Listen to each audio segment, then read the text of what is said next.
براستی ایرو دیدمک آوارته دم در باسته بن ایریشه پرقرش لسرسل گل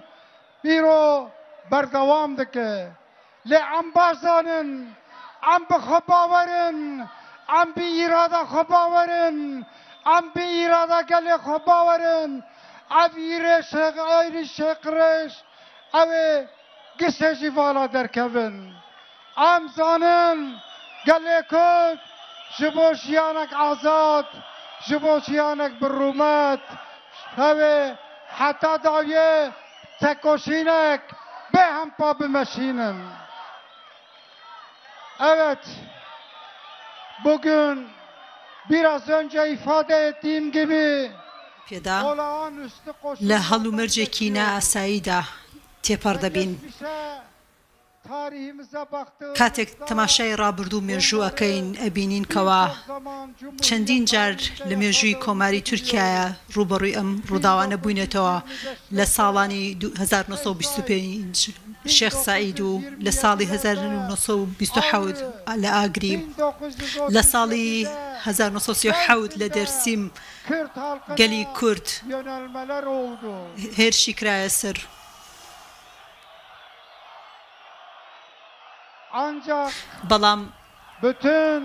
بەڵام وێڕای هەموو ئەو هێرشانە بە هیچ شێوەیە گەلی کورد دەستبەرداری خەباتی ئازادی و خەباتی دیموکراسی و داهاتوویەکی دیموکراسی گەلی کورد لەو ئامانجەدا نەبڕا. ئەمڕۆ گەلی کورد لە دوای حوتی حوزەیرانەوە ئەو سیاسەتەی کە بۆ چاوسانەوەی گەلی کورد و توانەوە پەیڕەوەکرێت ئەزانین چۆنە و ئەمەشیان بەبەز نەبینی ئەو سیاسەتەی ڕزاندن و هەڕەشە و گڕەشەیی کە لە بەرامبەر گەلی کورد بەڕێوە ئەبین بینیان کە هیچ پارە ناکات. هاوسەرۆکەکانمان سەرۆکی شارەوانەکانمان ڕۆشنبیرەکانمان کەسانی ئەکادمی و زاناکانمان و کەسانی شۆڕژگێڕ و دۆستەکانمانیان هەموو ڕێبازێکیان بەکارهێنا بۆ ئەوەی پاشەکشیان پێ بکەن و دەمکوتیان بکەن. ئەمەشیان پێبەز نەبوو. ئەم جارەیان هێرشێکی یان بۆ سەر ئافرین دەست پێ کرد و ویستیان بەمە دەسەڵاتی خۆیان بەهێزتر بکەن و سەقامگیر و بەهێزتر بکەن و دەستکاری تەنانەت گێنەتیکی خەڵکی کورد بکەن بەمە. بەڵام بە ئەوە بزانن کەوا هێرشی سەر ئافرین نایەبێتە هۆی ئەوەی کە زیاتر لە دەسەڵات بمێنەوە و پێگەی خۆیان پتەوتر بکەن. بەڵێ ئێمە ئەزانین ساڵی ڕابردوو لە نەورۆزی ئامەد ئەوانەی کە هاتبوون بۆ ئاهەنگی نەورۆز کەمال کۆرکوت و کەسانی وەکۆ ناتوانین بێ ئەوەی یادی ئەو هاوکارەی خۆمان بکەین ئەو هاوڵاتیە بکەین کە گەنجێکی 23 ساڵ و خوێندکاری زانکۆ بوو بە ئامانجی فیشەکی هێزانامنیەکان ئەوە شەهیدی نەورۆزمانە وەکو شەهیدی نەورۆز هەر ئەیناسێنین. براخ بەڕێزەکانم برا بەڕێزەکانم ئازادی دیموکراسی خەباتی دیموکراسی درێژخایەنە. کەسانێک بۆ ڕزگارکردنی ڕۆژی خۆیان سەدان ساڵ کە خەڵکێک بەیەکەوە ژیاوە گەلێک بەیەکەوە ژیاوە ئەیانەوەیە ئەو گەلە ڕوبەڕوو یەکتر بکەنەوە کە بەبرایەتی بەیەکەوە ژیاون سەدان ساڵە لێرە ئەژین بە شێوازێکی نایاسایی و ئەیانەوێت گەلانی ناوچەکە ڕوبەڕوو یەک بهێنەوە لە ڕۆژهەڵاتی ناوەڕاست.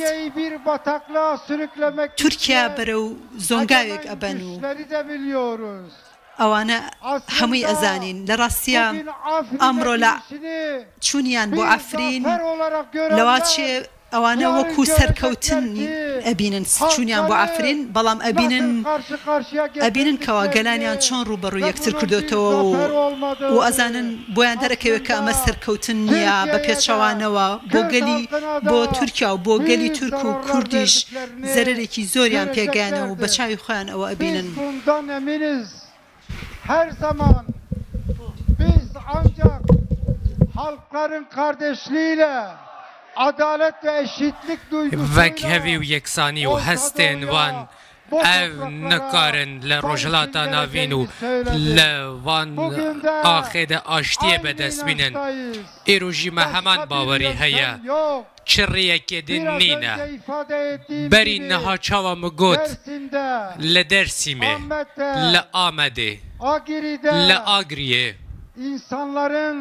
خلکن کو ظلم لوان تکرن و دخازن وان بشکینن و بیدنگ بکن او نابه سدن کو خباتا آزادیه یا گل کرد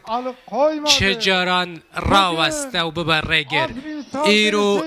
ایرشال سر عفرینجی جبو گل کرد لدجی آزادی عدالت و یکسانیا و نکار کردان باش و وگرینه ام و یکی دزانن لورا در راستیه دا از دخوازم دو پیامان بشینم ایرو کرد ایدی جبوی کو کنگریانه تبی ساز بکن دوی جاردن بفکرن پیوستیاوان یادم لدست به کنگریا که نتوی هیا و دوی و لدار بخن دوی کرد تواهی پارتین کردان تواهی روشنبیرن کردان تواهی کسین که دوستن کردانه شورشگر سوسیالیست و کسین خودی وجدان دوی یکی دموکراتیک آوا بکن و جبوه به هفرکار بکن ایدی ام مجاران وکو ایدئولوژیک و پرسپکتیو نکارم ببینن دوی ام یکی برفرهتر ببینن دوی ام جبو دموکراسی خباتا هف بش بگرن دست خو به یک منطقه کار بکن دیسان ایرو کسین کو دخوازن روجلاتا ناوین بخواز نوا باطلاقه ده رزگاریا ترکیه جی تنج بو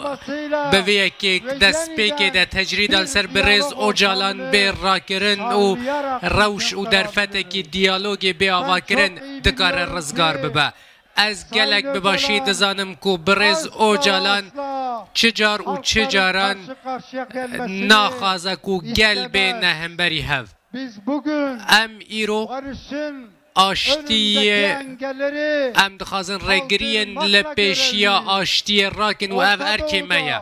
لروجلاتا ناوین لترکیه جبوی کو درفت آشتی برفره ببه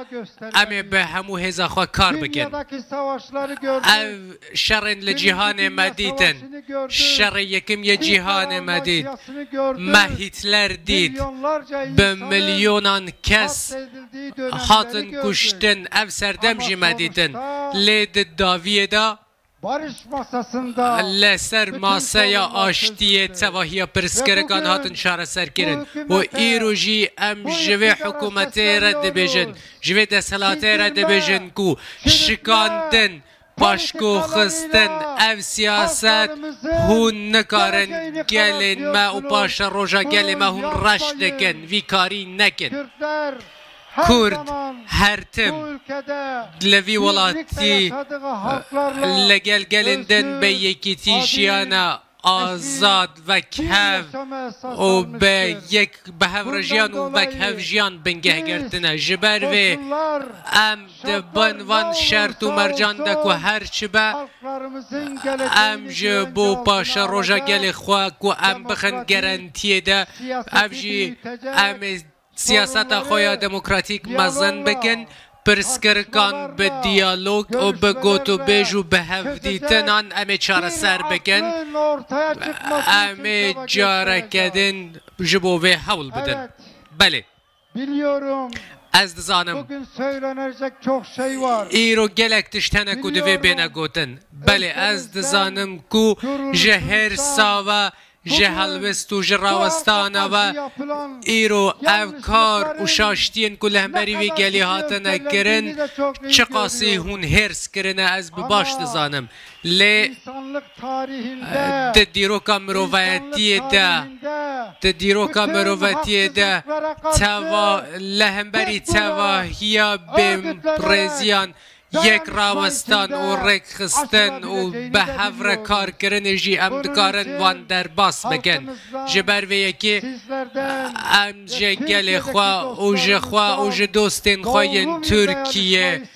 ام دخوازن کو به شوریه کی باش را بگرن و قناغه کی گرنگ دست بی بکن و دوی حولدانیم برفرهش بو بینه کرن ام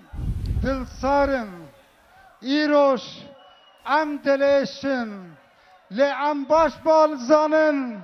پاشا روشا گلی کرده پاشا روشا میه از جارگدن جبو برخودانا و جبو ایرو لقاد آزادیه هون لمحفه خواه هون لپیش روشا خواه هون لعفرین خودی درد کبن ام سپاس دکن شوه سپاسیا خودین انسرام ببستا جارگدن نوروزا و پیروز دکن سلاف و رس سلاف و حرمت جواره هر هبن هر بشین ریا و فکری به ریا ما فکری به